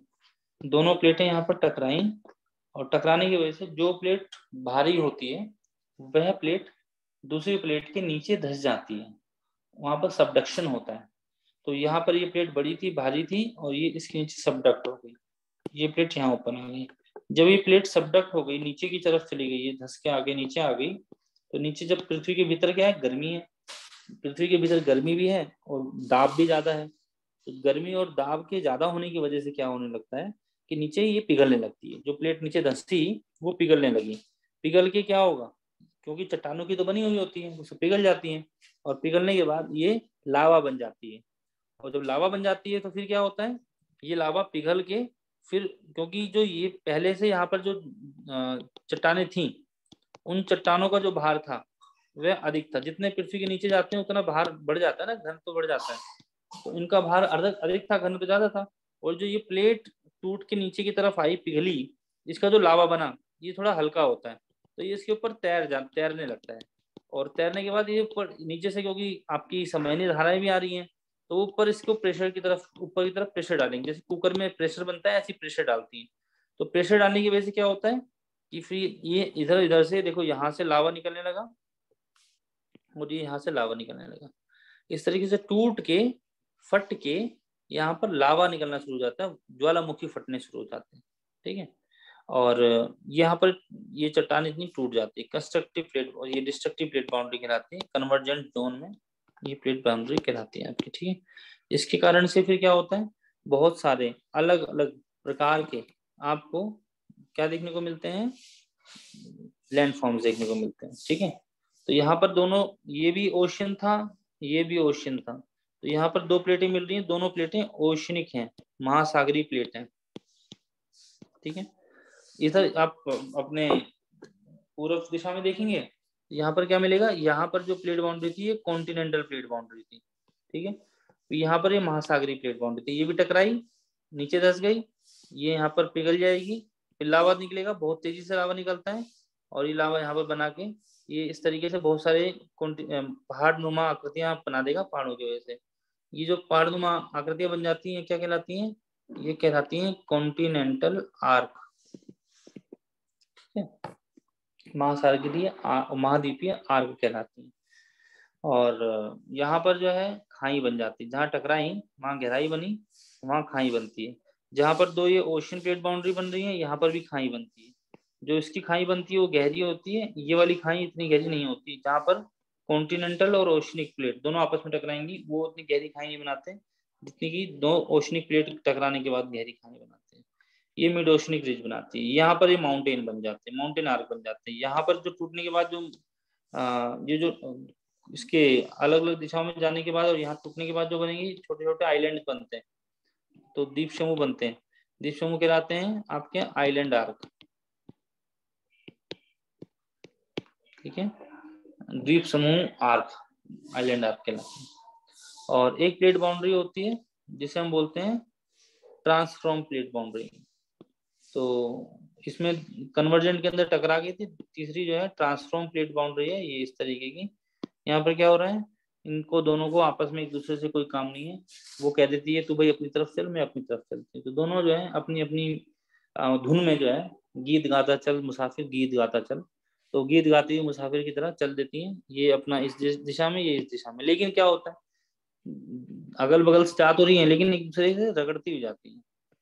ये रगड़ती हुई जाएंगे तो क्या होगा, जैसे कि आपको अगर कभी इसको ट्राई करके देखना हो तो देख सकते हैं कि आप एक दो बिस्कुट ले लो और बिस्कुट लेके एक दूसरे के बगल में चिपकाओ, अच्छे से उसको साइड में लगाओ और रगड़ के दो अलग अलग दिशाओं में उसको लेके जाओ इस तरीके से, तो देखो कि वो टूट जाएगा बिस्कुट, दरार पड़ जाएगी उसके अंदर। तो ऐसा ही कुछ पृथ्वी के साथ भी होता है। तो ये एक दिशा में, ये एक दिशा में जाएगी तो यहाँ पर घर्षण हो जाएगा, घाटियां बन जाती हैं, ठीक है।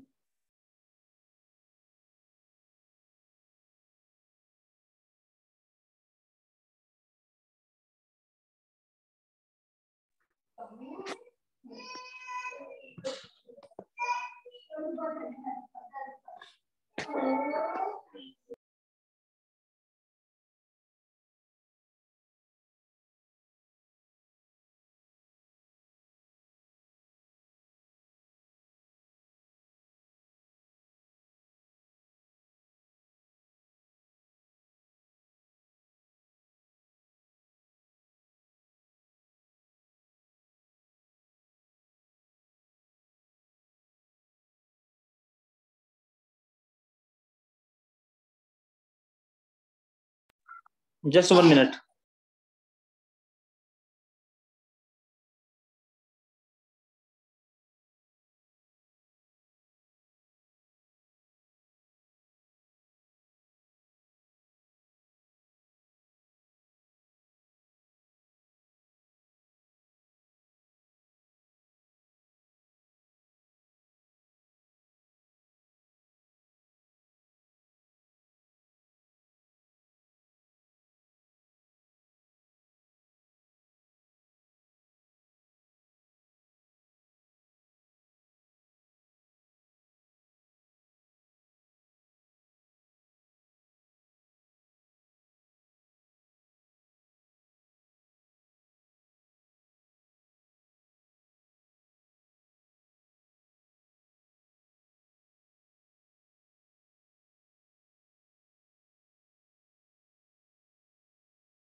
इस तरीके से अभी इनके फिर अलग अलग प्रकार के लैंडफॉर्म बनते हैं। अभी प्लेट टेक्टोनिक थ्योरी के खत्म होने के बाद हम इन तीनों जो अलग अलग बाउंड्री हैं इनके भी फिर आगे सब डिविजन्स होते हैं, ठीक है। तो हम उनके सब डिविजन्स को ही पढ़ेंगे। जैसे कि कन्वर्जेंट प्लेट बाउंड्री है, तो ये जो कन्वर्जेंट हो रहे हैं दो जगह, दो जो अभी सारी प्लेटें हैं आपस में टकरा रही हैं, तो इनकी वजह से कई तरीके के अलग अलग प्रकार की भू आकृतियां बनती हैं। कौन कौन सी भू आकृतियां बनती हैं उनके बारे में हम एक एक करके भी पढ़ेंगे। वो भी आवश्यक है। फिलहाल के लिए आप इसमें समझ लीजिए कि किस किस से जो मेन इसकी इंपॉर्टेंट जो लैंडफॉर्म्स है वो बन रहे हैं, क्योंकि कॉन्टिनेंटल डिस्क सॉरी आपके प्लेट टेक्टोनिक थ्योरी के अंदर ये इंपॉर्टेंट है समझना। ठीक है, दूसरी थी आपकी डिस्ट्रक्टिव प्लेट बाउंड्री। तो डिस्ट्रक्टिव प्लेट बाउंड्री के बारे में मैंने आपको बता दिया कि किस तरीके से हो रहा है। यहाँ पर जो दो अलग अलग प्लेटें हैं वो आपस में एक दूसरे से अलग टकराती हैं। डिस्ट्रक्टिव को आप क्या बोल देते हैं दूसरी भाषा के अंदर, इनको आप बोल देते हो कन्वर्जेंट प्लेट बाउंड्री। ठीक है ना, मतलब कि ये अभिसारी प्लेटें हैं, विनाशकारी प्लेटें हैं। तो जब यहाँ पर क्या होता है, जब एक प्लेट जो ओशन की है वो दूसरी प्लेट जो कि महाद्वीप की है उनसे टकराती है, तो क्या होता है, जैसे कि मैंने शुरू में ही लेक्चर में आपको बताया था, जो ओशनिक प्लेट होती है, महासागरीय प्लेट जो होती है, उसकी घनत्व ज्यादा होता है। घनत्व ज्यादा होने की वजह से भारी होती है। और जो प्लेट भारी होती है और एक प्लेट जो हल्की है, जब दोनों टकराएंगी, जो प्लेट भारी है वो हल्की प्लेट के नीचे धंस जाएगी। हल्की प्लेट के नीचे धंसने की वजह से वो नीचे चली जाती है। किसमें चली जाती है? नीचे एस्थेनोस्फीयर के अंदर। एस्थेनोस्फीयर कहाँ पर है वो भी हमने पीछे भी देखा था। तो मैंने इसलिए आपको बताया था कि जब हम प्लेट टेक्टोनिक्स को शुरू में पढ़ेंगे तो जो मेन मेन पॉइंट्स है वो बार बार बीच में आते रहेंगे। तो टकराती हैं तो यहाँ पर क्या बन जाता है, यहाँ पर ट्रेंच बन जाते हैं। ट्रेंचेस को हम दूसरी भाषा में क्या बोल देते हैं? गर्त बोल देते हैं, या इनको हम खाई भी बोल देते हैं। ठीक है, तो ये कहाँ बन रही है? जोन ऑफ सबडक्शन के अंदर, जहां पर एक प्लेट धंस रही है। ये जो यहाँ पर प्लेट धंसी नीचे की तरफ, इसे बोलते हैं जोन ऑफ सबडक्शन, जहां पर प्लेटें धंस जाती हैं तो यहाँ पर खाई बनती है। ठीक है, तो ये जो यहाँ पे धंसने वाला जो मटेरियल था, ये क्या होगा, नीचे जाने के बाद गर्म होने की वजह से पिघलेगा। पिघलने की वजह से ऊपर की तरफ प्रेशर आएगा, तो यहाँ पर ऊपर प्रेशर आता है और वोल्केनिक आइलैंड आर्क बनाता है। यहाँ पर आने के बाद फिर क्या बनाएगा? Volcanic island arc. ठीक है, ये ज्वालामुखी द्वीप समूहों का एक आर्क तैयार करेगा और कॉन्टिनेंटल आर्क बन जाएगा। जहां पर कॉन्टिनेंटल आर्क कहाँ बनेगा? जहां पर महाद्वीपीय प्लेट और महासागरीय प्लेट मिलती है। और आइलैंड आर्क कहाँ बनता है? जहां पर दो महासागरीय प्लेटें मिलती हैं। तो ये बात आपको ध्यान रखनी है। ठीक है, इस फिर आता है हमारा कंजर्वेटिव प्लेट बाउंड्री, जिसे आपने अभी पीछे ही पढ़ा था। संरक्षी प्लेट बाउंड्री होती है, जिसके बारे में मैंने आपको बिस्किट का एग्जांपल दिया। दो बिस्किट आपस में रगड़ो तो इस तरीके से बन जाएंगी। तो यहाँ पर क्या है, ये क्या होता है, दो प्लेटें आपस में एक दूसरे के पास होके रगड़ती हुई एक दूसरे के साथ जाती हैं। ना ही इसमें कुछ डिस्ट्रक्ट विनाश होता है, ना ही कोई नया इसमें भूआकृति बनती है। तो अगर समुद्रों के अंदर जब ये होता है तो ये ट्रांसफॉर्म फोल्ड बन जाता है। ठीक है, तो ये मिड ओशनिक रिज के परपेंडिकुलर में बनता है। ठीक है, जैसे कि ये मिड ओशनिक रिज जा रहा है, बन रहा है, ये मिड ओशनिक रिजेस है, ये जो आपको इस तरीके की दिख रही है। और ये जो बन रहा है एक सीधी लाइन में, ये है आपका ट्रांसफॉर्म फोल्ड। ठीक है, ट्रांसफॉर्म फोल्ड, तो ये कहीं ना कहीं इसके ऊपर परपेंडिकुलर आ रहा है नीचे की तरफ। इसके उदाहरण हैं जैसे कि सैन एंड्रियास फॉल्ट है। सैन एंड्रियास फॉल्ट जो है अमेरिका के अंदर देखने को मिलता है। आपका अमेरिका का जो पश्चिमी तट है वहां पर आपको सैन एंड्रियास फॉल्ट देखने को मिलेगा। सिलिकन घाटी के बारे में आपने सुना होगा, ये भी लगभग उसी के पास पाई जाती है, जो फोर्ट लाइन है उसके पास। ठीक है, और ये इस तरीके की बाउंड्री का एक बहुत बड़ा उदाहरण है। तो ये जो तीन बातें, ये थी तीन तरीके की प्लेटें जो अलग अलग प्रकार से घूमती हैं, मूव करती हैं।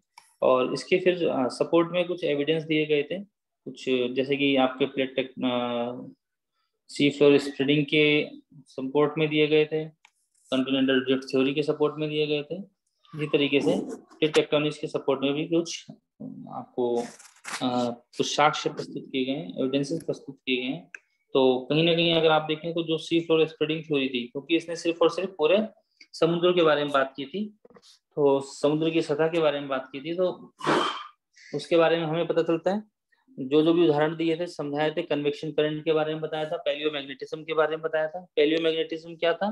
ठीक है, जिससे बोलते हैं पूरा चुंबकत्व।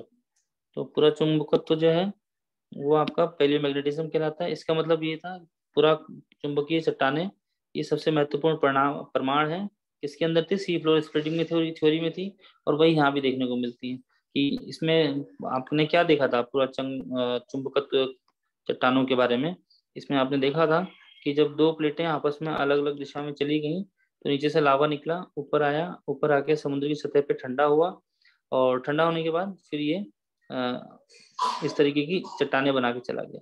फिर क्या होगा, कुछ सालों बाद धीरे धीरे ये प्लेट और इधर की तरफ जाएगी, इस दिशा में जाएगी, तो फिर दूसरा नया लावा आएगा। तो क्या करेगा, ये जो चट्टाने पहले वाली वो इस दिशा में चली जाएंगी, और यहाँ पर फिर जो है नई चट्टाने आ जाएंगी। अब यहाँ पर नई चट्टाने आ गई, ये वाली जो पहले वाली चट्टाने थी वो पीछे आगे चलेगी, फिर नई चट्टाने आ जाएंगी, फिर लावा आएगा, फिर इस तरीके से। तो ये समुद्र जो है फैलता रहता है, बढ़ता रहता है, समुद्र का सतह जो है बढ़ती रहती है। इसी को हम सी फ्लोर स्प्रेडिंग भी बोलते हैं।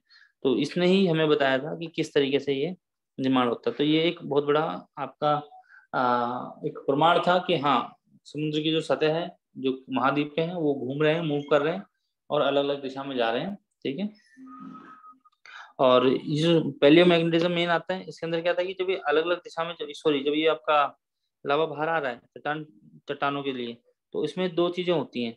जैसे कि हमारा पृथ्वी है, तो ये मैंने पहले भी आपको बता चुका हूँ सी फ्लोर स्प्रेडिंग थ्योरी के अंदर, फिर आपको बता दे रहा हूँ कि यहाँ पर हमारा जो नॉर्थ पोल है और साउथ पोल है, ये तो एक है आपका जियोमॉर्फिक, जो फिक्स है, ठीक है ना, पृथ्वी का जियो स्टेशनरी है ये। और एक होता है मैग्नेटिक पोल, और एक होता है मैग्नेटिक साउथ पोल, ये नॉर्थ पोल। ठीक है। तो ये सपोज कीजिए ऐसा हो सकता है कि जियो स्टेशनरी वाला जो फिक्स है ये तो यहाँ रहेगा, और एक नॉर्थ यहाँ है और एक साउथ यहाँ है। ये है आपका मैग्नेटिक नॉर्थ, ये है मैग्नेटिक साउथ। फिर ये कुछ समय बाद नॉर्थ यहाँ हो सकता है, साउथ यहाँ हो सकता है, कुछ समय बाद फिर नॉर्थ यहाँ हो सकता है, साउथ यहाँ हो सकता है। ठीक है। फिर कुछ समय बाद नॉर्थ यहाँ हो सकता है, साउथ यहाँ हो सकता है, कुछ समय बाद नॉर्थ यहाँ हो सकता है, साउथ यहाँ हो सकता है, फिर कुछ समय बाद नॉर्थ यहाँ हो सकता है और साउथ यहाँ हो सकता है। तो इस तरीके से ये मूव करता रहता है, घूमता रहता है पृथ्वी के साथ साथ। ठीक है। ये हमारा चुंबकीय ध्रुव कहलाता है, मैग्नेटिक नॉर्थ, चुंबकीय उत्तरी ध्रुव, चुंबकीय दक्षिणी ध्रुव। तो जब भी जैसा भी चुंबकीय ध्रुव रहेगा उसका पैटर्न, अगर ऊपर नॉर्थ है और नीचे साउथ है, और उस टाइम पे जब यहाँ से नीचे से लावा निकलेगा, इसके लावा के निकलने की वजह से जो चट्टानें बनेंगी, इन चट्टानों के अंदर जो भी, क्योंकि ये जो नीचे लावा निकल रहा है ये किस प्रकार का है, ये है बेसाल्ट का बना हुआ। बेसाल्टिक लावा के अंदर क्या होता है, आपको इसके अंदर आयरन एंड मैग्नीशियम जो है ज्यादा देखने को मिलता है। तो जो आयरन वाले पार्ट है वो क्या करता है, लोहा जो है चुंबकत्व ग्रहण कर लेता है। तो अगर इस तरीके से है कि नॉर्थ ऊपर है और साउथ पोल नीचे है, और इस समय पे लावा बाहर आया निकल के, तो इसका नॉर्थ और साउथ इस तरीके से होगा। फिर कुछ साल बाद क्या होगा, मान लीजिए कई हजार साल बाद क्या हुआ, ये जो हमारा चुंबकीय साउथ था, चुंबकीय दक्षिण था, वो ऊपर रह गया, वो चला गया, और चुंबकीय जो उत्तर है वो नीचे की तरफ चला है। तो उस टाइम पे जो लावा निकलेगा, उसमें से जो मैग्मा निकलेगा, ठीक है, तो ये काला वाला जो है, काला वाला तो आगे चला जाएगा। ठीक है। काला वाला लावा आगे खिसक गया, यहाँ पर चट्टाने ठंडी हो गई आके, और बीच में जगह, क्योंकि सी फ्लोर स्प्रेड हो गया ना, फैल गया। और फिर जो नई जो लावा निकलेगा, नया लावा यहाँ पर फिर आ जाएगा, नई चट्टान बना जाएगा। तो इसका क्या हो सकता है, इसके टाइम पे जो नॉर्थ है इसका, ये साउथ यहाँ बन जाएगा, नॉर्थ यहाँ बन जाएगा। जबकि जो पहले काली वाली चट्टाने दिख रही हैं आपको, जो पहले निकली थी, उस समय पे नॉर्थ ऊपर था, साउथ नीचे था। ठीक है। तो इस तरीके से क्या होता है, ये जो चट्टाने हैं ये भी हमारी जो आपका नॉर्थ और साउथ है, उस ध्रुव है, दक्षिणी और उत्तरी ध्रुव, उनके अस्तित्व को इशारा करता है। और ये भी बताता है कि कहीं ना कहीं इस तरीके से सी फ्लोर जो है स्प्रेड कर रहा है, क्योंकि जो चट्टाने पाई गई वो अलग अलग समय की पाई गई। और जो ये बीच वाली चट्टाने होती हैं, जो कि ये किस जगह पे हो रहा है, ये हो रहा है मध्य सागरीय कटक के पास। तो मध्य सागरीय कटक के पास जो धाराएं, जो चट्टानें होती हैं, वे सबसे नई होती हैं। ठीक है। जैसे जैसे यहाँ से दूर जाते जाते हैं, आपको पुरानी चट्टानें देखने को मिलती। तो ये सब कारण थे जिन्होंने हमें बताया कि समुद्र का जो सतह है वह फैल रहा है और नया समुद्र बन रहा है, इस प्रकार से एक काम चल रहा है। ठीक है। जो अभी मैंने आपको बात बोली थी कि जो पुरानी चट्टानें हैं, ये जो पूरा कंसेप्ट है, ये पूरा कंसेप्ट क्या कहलाता है, पूरा चुंबकत्व कहलाता है, जिसको इंग्लिश में हम बोल देते हैं पैलियोमैग्नेटिज्म। ठीक है। तो palaeomagnetism is very important evidence in support of sea floor spreading, and further it also tells you about the plate tectonics. Within that it is telling and asserting that plates are moving and new uh, uh, surface is developing and being constructed at the mid-oceanic ridges. In all oceans of the earth. ठीक है, तो ये आपको इसके बारे में इसमें समझाया हुआ है। और कॉन्टिनेंट्स पे हम देखते हैं कि रॉक्स जो हैं लगभग 3.5 बिलियन साल पुरानी है, वो आपको सबसे पुरानी रॉक कहलाएंगी। तो वो आपको ओशन फ्लोर में जो देखने को मिलेंगी वो थोड़ा दूर पे मिलेंगी, मध्य ओशनिक जो मिड ओशनिक रीजन है उससे दूर मिलती हैं।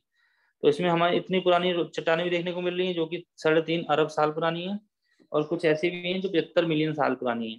ठीक है, दोनों तरीके के हमें देखने को मिलता है। और जैसे जैसे हम रिच की तरफ मुड़ते हैं या घूमते हैं, हमें नई चट्टानें दिखती जाती हैं। रिच की तरफ जैसे जैसे आते जाएंगे, मान लो यहाँ पर रिच वाला एरिया है, तो जैसे इस दिशा से इस दिशा की तरफ आएंगे तो ये पुरानी, फिर कम पुरानी, कम पुरानी, और कम पुरानी, फिर और कम पुरानी, फिर जैसे जैसे नजदीक आएंगे, ये जो मिड ओशनिक रिज का नया वाला एरिया होगा, यहाँ पर सबसे नई प्रकार की चट्टानें आपको देखने को मिलेगी। क्यों? क्योंकि हमेशा नीचे से लावा निकल रहा है और उसको ठंडा करता चला है। एक और इसके पीछे साक्ष्य दिया गया था, उसे बोलते हैं ग्रेविटेशनल, तीसरा है ग्रेविटेशनल एनोमलीज। तो ग्रेविटेशनल एनोमलीज का मतलब क्या था कि कई जगहों पे जो उनका गुरुत्वाकर्षण जो आकर्षण है वह अलग अलग पाया जाता है। क्यों पाया जाता है, इसको हमने देखा था।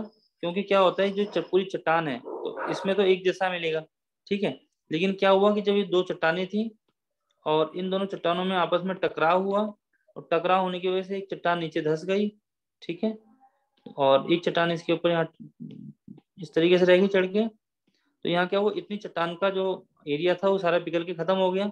तो इसका जो ये था ग्रेविटेशनल कांस्टेंट जिसे बोलते हैं, जी, छोटा जी, ये था, ये कम हो गया। ठीक है ना।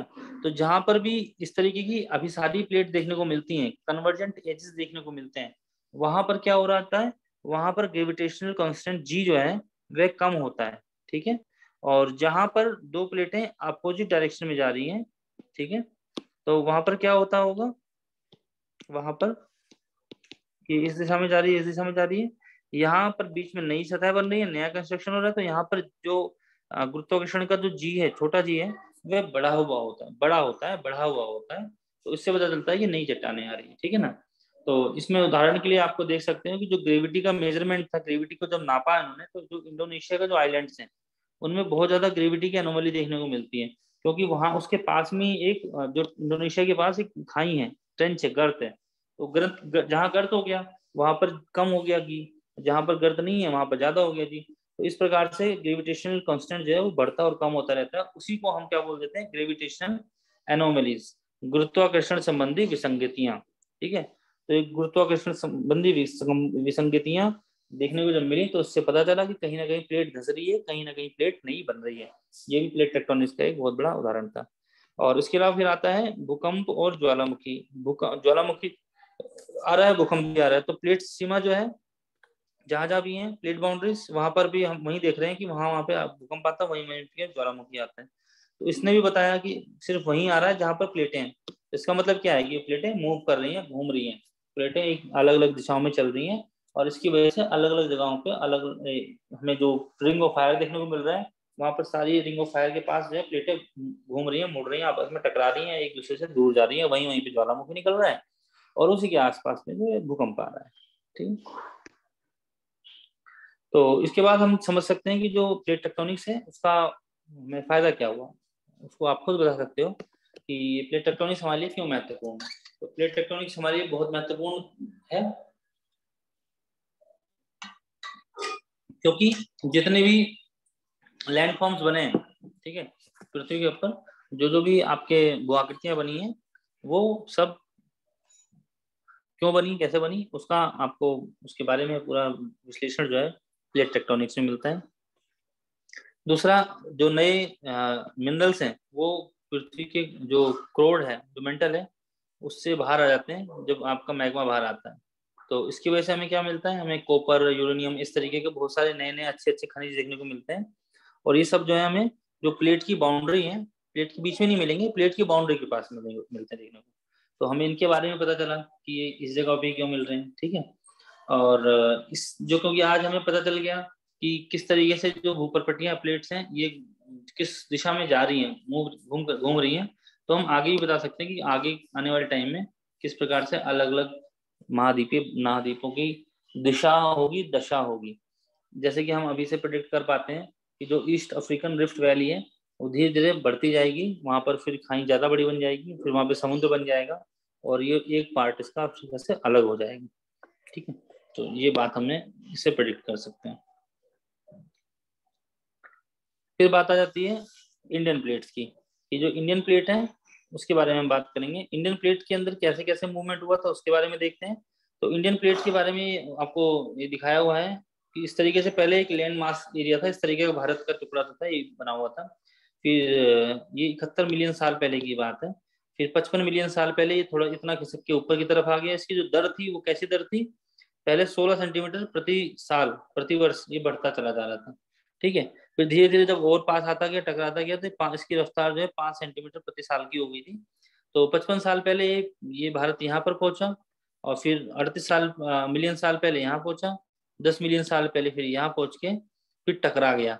और टकराने की वजह से यहाँ पर फिर इसने किससे टकराया, यूरेशियन प्लेट से टकराया, जो ये भारत का टुकड़ा था, पेनिनसुलर पार्ट भारत का टुकड़ा था। ठीक है, तो यहाँ पर जो है सबडक्शन जोन देखने को मिलता है, हिमालय जहाँ पर बनके तैयार हो गया आज का। ठीक है, तो इसमें क्या हो रहा है, इसमें जो लैंड ये आपका गोंडवाना लैंड था, इसको जो पृथ्वी का जो भारत का भाग है इसको गोंडवाना लैंड बोलते हैं। ये भी कॉन्टिनेंटल प्लेट था और ऊपर यूरेशियन प्लेट थी, इसको अंगारा लैंड भी बोल देते हैं। तो ये भी कॉन्टिनेंटल प्लेट थी। कॉन्टिनेंट और कॉन्टिनेंट वाली प्लेट आपस में टकराई थी और उसकी वजह से हिमालय का निर्माण हुआ था। ठीक है, और आज आप अगर हिमालय देखें तो आप कितना बड़ा हिमालय देखने को मिलता है, ये पूरा देखो, यहाँ पर मिड ओशनिक रिज देखने को मिल रहा है और फिर यहाँ से ऊपर पृथ्वी के ऊपर हिमालय देखने को मिलता है। और यहाँ अराकान योमा जो म्यांमार का पहाड़ है, उसके बाद फिर नीचे आ जाओ, यहाँ पर नीचे तक हमें अंडमान निकोबार वगैरह भी देखने को मिलता है। तो कहीं ना कहीं सब इसकी पार्ट है, यहाँ प्लेट बाउंड्री टकरा रही है। देखो ये फिर आइलैंड सारे बने हुए हैं, सब प्लेट्स हैं, इनके साथ साथ ये बने हुए हैं। तो ये हमें बताता है प्लेट टेक्टोनिक्स की किस तरीके से इसका निर्माण हुआ, पठारों का निर्माण हुआ, पहाड़ों का निर्माण हुआ और कितनी दूर तक ये फैला हुआ है। ठीक है, तो अगर आप इसका पश्चिमी भाग देखो हमारे भारत का, तो किरथार जो माउंटेन है, किरथार माउंटेन के पास पाकिस्तान में वहां तक फैली हुई है।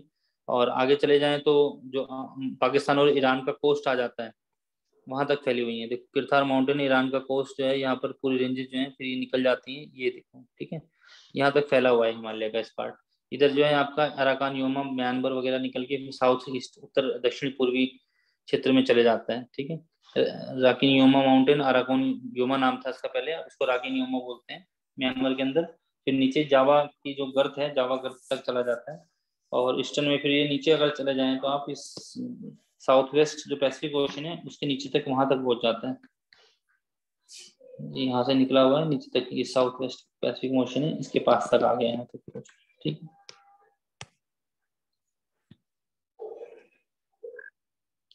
तो यहाँ पर बाउंड्री जो है इंडिया की और अंटार्कटिक प्लेट की बाउंड्री जो है, वहां पर ओशनिक रिजेस बने हुए हैं। ठीक है, और ये रिसेस जो है आपके उत्तर पूर्वी सॉरी पश्चिमी और पूर्वी दिशा में चल रहे हैं, और थोड़ा सा न्यूजीलैंड के पास तक देखने को हमें मिलते हैं।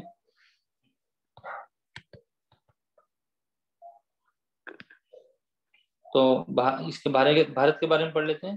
तो भारत और ऑस्ट्रेलिया जो प्लेट थी, ये एक बहुत बड़ा द्वीप था पहले, जो पेंजिया के नाम से था। ठीक है, 225 मिलियन साल पहले क्या हुआ, इसमें एशियाई जो महाद्वीप था वो अलग हो गया और भारत अपनी उत्तर की तरफ यात्रा करने लगा।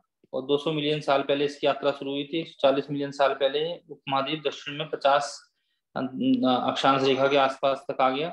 और यहाँ बीच में इन दोनों के 33 सागर था। ऊपर यूरेशियन प्लेट हो गई, दक्षिण में ये इंडिया आ गया, यहाँ पर था सागर, पूरा पानी भरा हुआ। इनकी नदियां इसमें पानी गिराती थी, इसको बोलते थे 33 सागर, 33 सी, या हिंदी में बोलते हैं इसको टेथिस सागर। ये दोनों जब आपस में मिलती गई तो ये धंसता, ये जो नीचे इसके जो सेडिमेंट्स थे, जो बलुआ मालूम सब जो भी लेके आती थी, नदियां बहाती थी, ये दबता गया। दबने की वजह से इसमें प्रेशर बना, ये ऊपर उठ गया और ऊपर उठ के इस तरीके से वलन हो गया और ये माउंटेन बन गया। ये जो माउंटेन बना इसका नाम पड़ा हिमालय। ठीक है, इसीलिए हिमालय को दूसरा नाम भी देते हैं, बोलते हैं इसको नवीन वलित पर्वत। ठीक है, न्यू फोल्डेड माउंटेन हिमालय को बोल देते हैं, इसीलिए न्यू फोल्डेड माउंटेन इसीलिए बोलते हैं कि अभी भी इसमें फोल्डिंग हो रही है। ये प्लेट और ये प्लेट आपस में, भारत की प्लेट और यूरोपियन प्लेट जो आपस में आज भी टकरा रही हैं। और हिमालय की जो ऊंचाई है वो बढ़ती जा रही है इसी कारण से। ठीक है।